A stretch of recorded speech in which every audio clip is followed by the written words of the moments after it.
Hello and welcome to Leadership Behaviours Unpacked. My name is Jayne Lewis and I'm a leadership coach. I've spent the last 30 years working with people from all walks of life and in industries large and small, with chief executives and entrepreneurs, listening to their experiences, their ideas and their stories. I've also worked with the people who support them, the mentors, the coaches and the therapists. And in this podcast, I want to share their experiences with you. Here we look at many aspects of leadership behaviour, what people actually do and the impact that has. As a leadership coach, I want to explore the roles that behaviour plays in leadership and in life and look around the edges of this topic. Every interview and episode will be different, but the behaviours that make the people who join me here unique will always be the focus. If you're interested in leadership behaviours and people's lives, then welcome.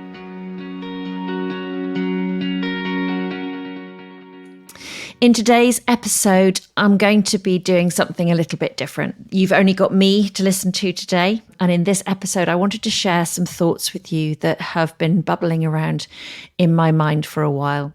So the title of this episode is Moving Forward with Positive Behaviour Change, and with a kind of subtitle of Can New Habits Help? So I kind of started mulling stuff around and thinking about spending quite a lot of time focused on what I was thinking I needed to fix about myself, fix about my life, fix about my business. And I realized that actually a lot of the conversations that I have with people in all walks of kind of life, so within my own practice and within organizations, was focused on a similar question. And that quite often people seem to spend more time focused on the things that they're not good at rather than the things that they do well, or the things that fill them with passion and joy. And my own experience was actually no different. There are many, many articles, videos, social media posts, YouTube videos, etc., about the power of positive thinking. And there's a wealth of evidence that our thoughts don't just affect us psychologically, but they also have physical effects on our body. And positive thinking has been shown to reduce stress levels, lead to better overall physical and emotional health, longer life, and higher resilience. And there are many practices designed to help people think more positively. So things like, focusing on the good things in life and practicing gratitude, spending time with positive people, practicing positive self-talk and affirmations, mindfulness and meditation are just a few. And the focus of many practices, and all the ones I've just described, start with our minds. So I started to wonder, can we actually develop a more positive outlook and experience by starting with our behavior? So thinking about, can we identify the things that bring us joy, the things that make us feel positive, and the things that we're already great at? And can we, by doing more of these things, start to create the personal and work lives that we would love to have? I have some experience in this kind of use of behaviors in a larger corporate sense. The concept of viral change, developed by Dr. Leandro Herrero, is based on the principle of the creation of an epidemic of behavior. The behaviors that will multiply and build the desired culture within an organization using informal networks that already exist within that organization. So if this can work in taking behaviors and creating the culture you want in an organization, I started to think about how this could apply to individuals. So can you adopt the same approach to improve your leadership capability or your life? And if you believe that there is no change without behavior change, and that behaviors are at the root of all change, then the answer starts to become yes. So the next question for me was about, can we create our own personal epidemic of positive behaviors and habits that would create the life we want, where we do more of the things that we're good at and more of the things that we actually enjoy? And rather than focusing on all the negatives and fixing what's wrong, we start to focus on the positive things that we want to create and the behaviors that will get us there. I want to share one of my favorite quotes, which often underpins a lot of my coaching conversations with clients. And the quote is by Viktor Frankl, or it's attributed to him most recently. And the quote goes, Between stimulus and response, there is a space. In that space is our power to choose our response. In our response lies our growth and our freedom. And I think this quote's been at the forefront of my own personal journey to manage my own thinking patterns and behaviors. And it's certainly something that I talk a lot about within coaching. In coaching, we focus on maximizing the space between the stimulus, the thoughts that result, and the emotions this create, and creating choice over the behaviors that result. So many of my coaching conversations will focus on choice and choice of behavior above all else.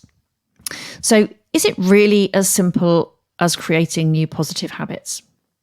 So creating new habits which we can sustain definitely requires repetition. We know that about habits. It's about consistency, replacing negative behaviors with new positive habits.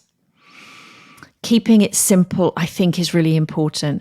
The story that we start to create for our future doesn't have to be big, grandiose, or scary. And I actually think that if we make it too much like that, it can make the first step really hard to imagine, let alone take. So how do we start? One of the ways that I often ask people to start is by asking a couple of questions. What brings you joy in your life and your work right now? Where do you spend your time that has the best impact on you and your life, whether that's your personal life or your business life? And where do you feel that your values are most honored? And the answer to those could well be similar to each other.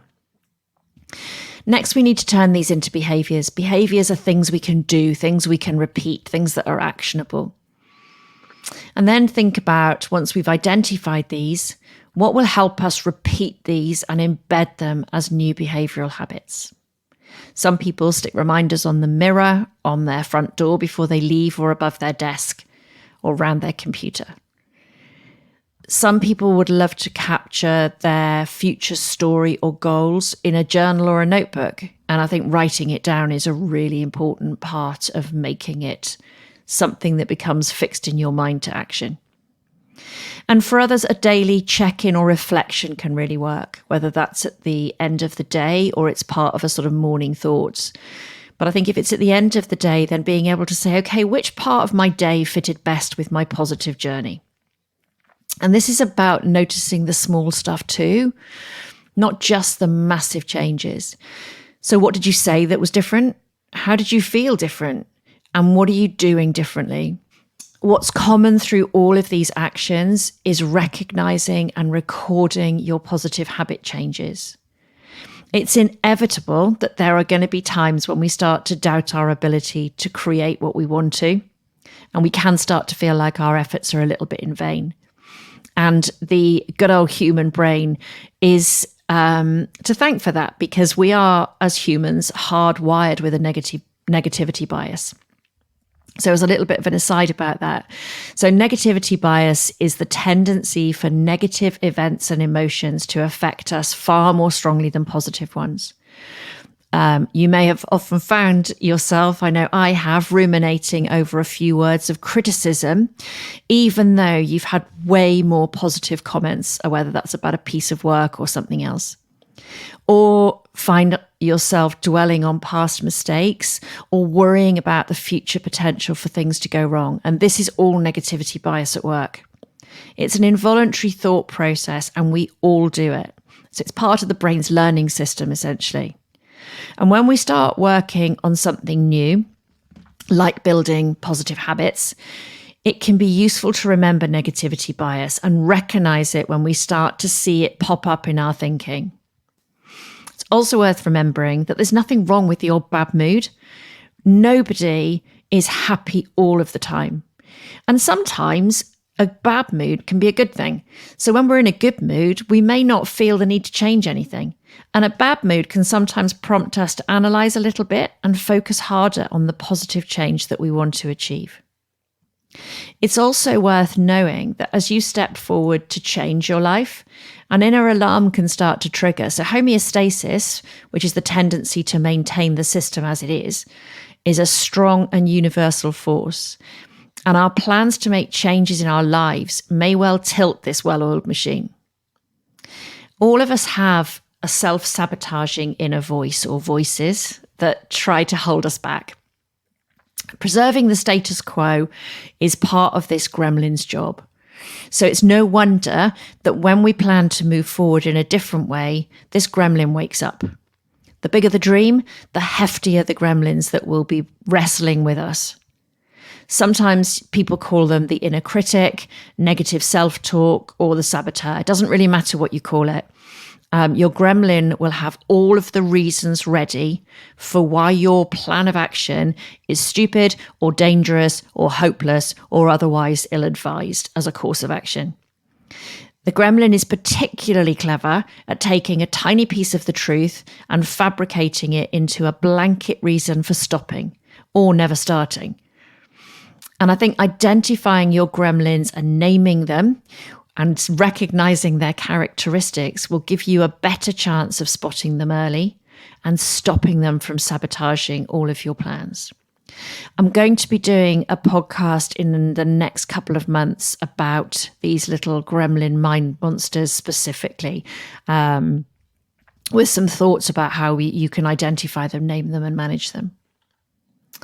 So, in summary today, whether your goals are for increased income, having more authentic impact in your life or as a leader, but it might be about a more peaceful or simpler life or for travel or adventure.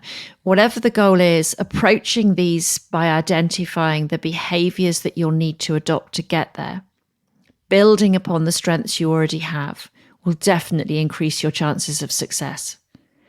Creating the positive behaviour habits will also help you to avoid that magnet that may try to pull you back. So I hope you enjoy the process of learning how to live and work in a more positive way. And I'd really urge you to celebrate the wins along the way. Every time you complete a new habit, maybe it's time to do a happy dance and recognize what you've done.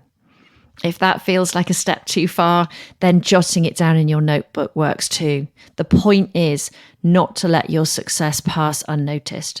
Acknowledge it and continue to use that to build on the positivity. Whether you're interested in organizational culture with behaviors at the core, creating your own business in a way that honors your values, or you want to create a life which is built upon the things that bring you joy and that you're good at, I hope that my thoughts about focusing on the positive and creating positive behavioural habits help to make this the norm and may help you along the way. Thank you for joining me today.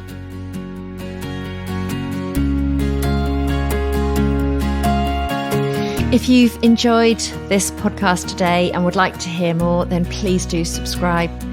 My thanks, as always, go to Harry Williams for his brilliant production skills and to Martin Barnes for my podcast artwork. Thank you.